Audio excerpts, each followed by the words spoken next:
12 years ago, I thought I'd found my soulmate in Kay, my college sweetheart. She was beautiful, smart, and brimming with energy. We were inseparable, and I believed we were destined for a lifetime of happiness.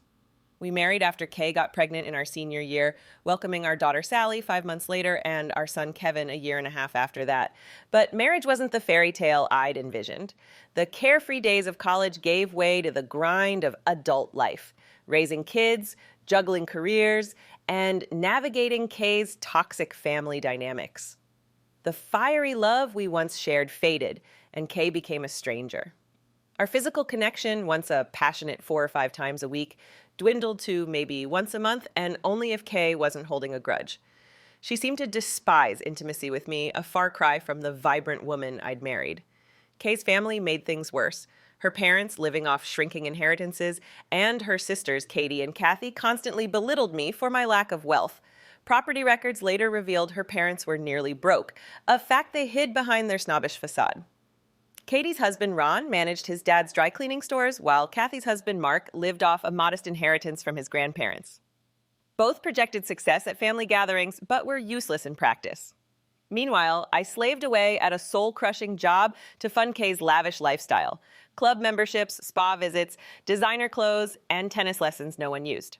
We lived in an oversized house near her family in a cold climate I loathed while I drove a decade-old car Kay had wrecked.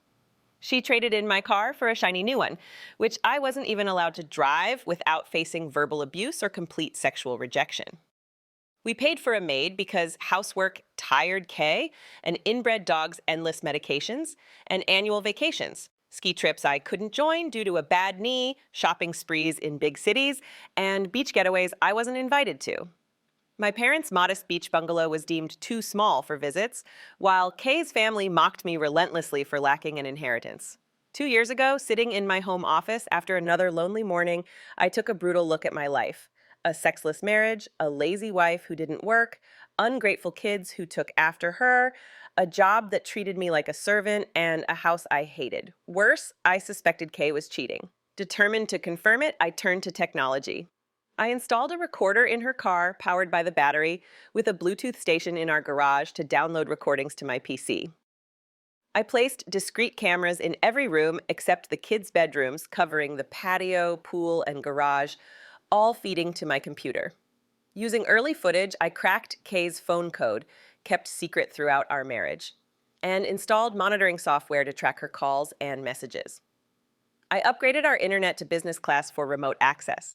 Weeks later, a car recording confirmed my worst fears. Kay arranged a Thursday rendezvous saying, "I can't wait to ride you hard." The man's response, "Love you, babe," hit like a ton of bricks. I wasn't sad, just furious. I walked the dog to cool off, vowing to identify her lover and gather undeniable evidence. Searching her car one night, I found a hidden phone in the air vent secured with Velcro. Using her primary phone's code, I installed monitoring software and uncovered 2 years of deleted texts. The revelations were staggering. Kay and her sisters were comparing lovers' performances, even swapping partners like a twisted game. Kay's latest affair was with our daughter's soccer coach. Katie was pursuing a grocery store worker against their mom's rule of no unmarried men. Kathy was sleeping with a mechanic who'd been with all 3 sisters and their mom. Kay had also been with Ron and Mark occasionally, with her sisters encouraging her to keep them in line. Disgusted, I crafted a plan to escape the marriage, keep my money, avoid alimony, and make Kay and her family suffer. I moved into the guest room, installed a deadbolt, and started petty arguments with Kay to maintain distance. At family dinners at Katie's, Kathy's, and their mom's houses, I photographed alarm clocks, smoke detectors, and doorbell covers to replace with camera-equipped versions.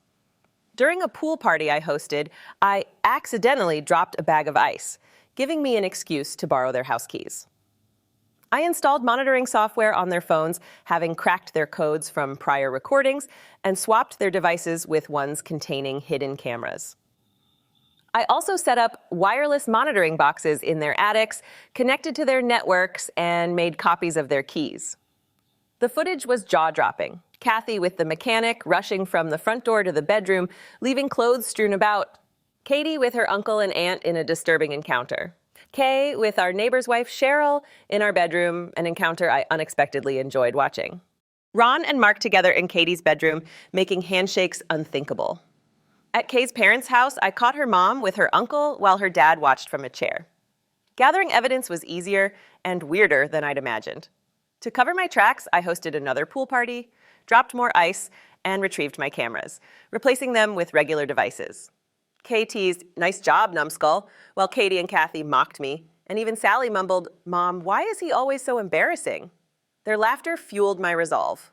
I sent Kathy's video to her and Mark, and Katie's to her and Ron, with a warning, "Don't mess with another woman's husband." When the sisters ran to their mom, I sent Ron and Mark their compromising video, threatening to go public unless they filed for divorce within a year. I casually mentioned their in-laws' financial troubles, second mortgages, no savings, no properties. Within a week, Ron and Mark filed for divorce. Ron was just a manager, not an owner, and Mark's trust fund was split in the divorce. Next, I targeted my boss, John, who was cheating with his secretary, Sasha. I got Sasha fired, then hired her for my new software company at a 20% raise. I orchestrated Kay and her sisters seducing John at a hotel, recorded it, and sent it to John's wife, a mob boss's daughter. She had John beaten, stripped of assets, and divorced. I stole his clients, tanking his company while building mine. Then came the fake inheritance, a letter claiming Kay's great-uncle left a trust, $4,000 monthly, or $20,000 if she named a baby after him. Kay, ecstatic, pushed for another child, but I revealed I knew about her cheating and refused intimacy. I filed for divorce, citing infidelity, securing the house with a secret second mortgage for my startup, half our savings, and her car. Kay signed quickly, dreaming of trust money. Kay married the mechanic, squandering her money on a lavish wedding. When she tried to claim the trust, it was awarded elsewhere, sparking a meltdown. She begged me to take her back, but I threatened to expose her. Using her email, I sent all the videos to everyone's spouses, triggering 13 divorces. The mechanic was injured in a clash with Katie and Cheryl. I married Sasha, now pregnant with our fourth child, and moved to a beachfront home near my parents. My business thrives, and I trained our dogs to bark at Kay's picture. The twist? I funded the fake trust, closing it after reclaiming my money. Revenge is living well while watching those who wronged you implode.